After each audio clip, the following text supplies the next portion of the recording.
என் லைஃப்பில் இந்த மாதிரி ஒரு பெயின்ஃபுல்லான ஒரு சுச்சுவேஷனை நான் ஃபேஸ் பண்ணதே கிடையாது. மனசு முழுக்க வலி வலி மட்டும்தான். இந்த சுற்றுப்பயணத்தில் என்னென்ன மக்கள் பார்க்க வராங்க, அதுக்கு ஒரே ஒரு காரணம் தான் அவங்க என் மேலே வச்சிருக்கிற அன்பும் பாசம். அந்த அன்புக்கும் பாசத்துக்கும் நான் எப்பவும் கடமைப்பட்டிருக்கிறேன்.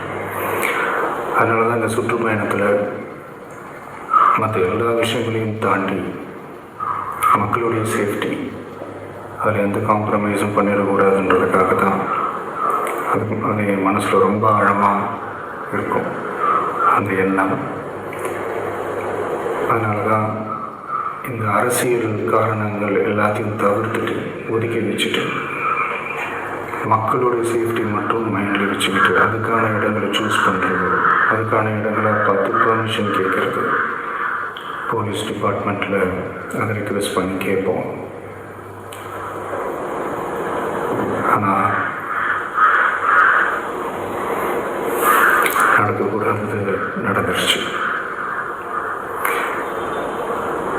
அந்த மனுஷன் தானே அந்த நேரத்தில் அத்தனை பேர் பாதிக்கப்பட்டு இருக்கும்போது எப்படி அந்த ஊரை விட்டுட்டு என்னால் கிளம்பி வர முடியும்? நான் திரும்ப அங்கே போகணும்னு இருந்துச்சுன்னா அது ஒரு காரணம் காட்டி அங்கே வேறு சில பதட்டமான சுச்சுவேஷன்ஸ், வேறு சில சம்பாவிதங்கள் அந்த மாதிரி எதுவும் நடந்துடக்கூடாதுன்றதுக்காக தான் நான் அதை அவாய்ட் பண்ணேன்.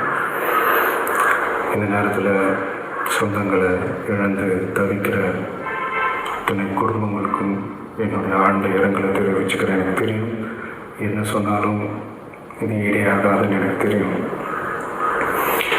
ஹாஸ்பிட்டலில் ட்ரீட் பண்ணிகிட்ருக்கிற எல்லாருமே சீக்கிரமாக க்யூர் ஆகி வரணுன்றது இந்த நேரத்தில் நான் வேண்டிக்கிறேன்.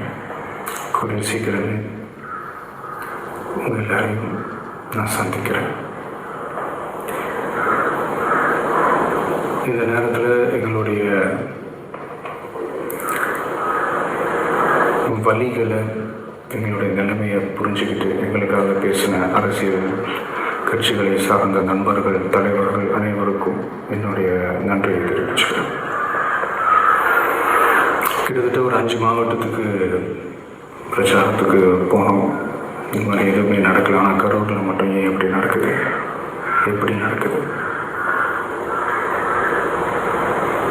மக்களுக்கு எல்லா உண்மையும் தெரியும். மக்கள் எல்லாத்தையும் பார்த்துக்கிட்டு இருக்கிறாங்க.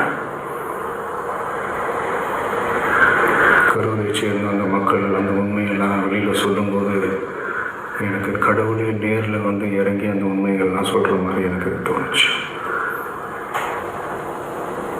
சீக்கிரமே எல்லா உண்மைகளும் வெளியில் வரும்.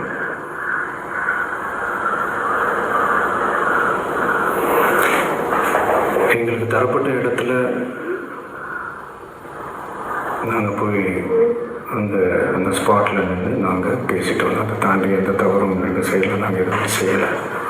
பட் இருந்தாலும் எங்கள் கட்சியை சேர்ந்த நிர்வாகிகள், தோழர்கள் மேலே எஃப்ஐஆர், அது மட்டும் இல்லை சோஷியல் மீடியாவை சேர்ந்த நண்பர்கள், தோழர்கள் அவங்க மேலே எஃப்ஐஆர்லாம் போட்டு இப்போ பிடிச்சிட்டு இருக்கிறாங்க.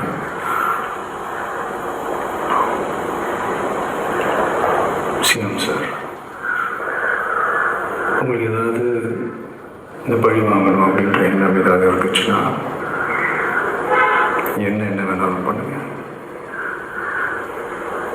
அவங்க மேலே கை வைக்காதீங்க.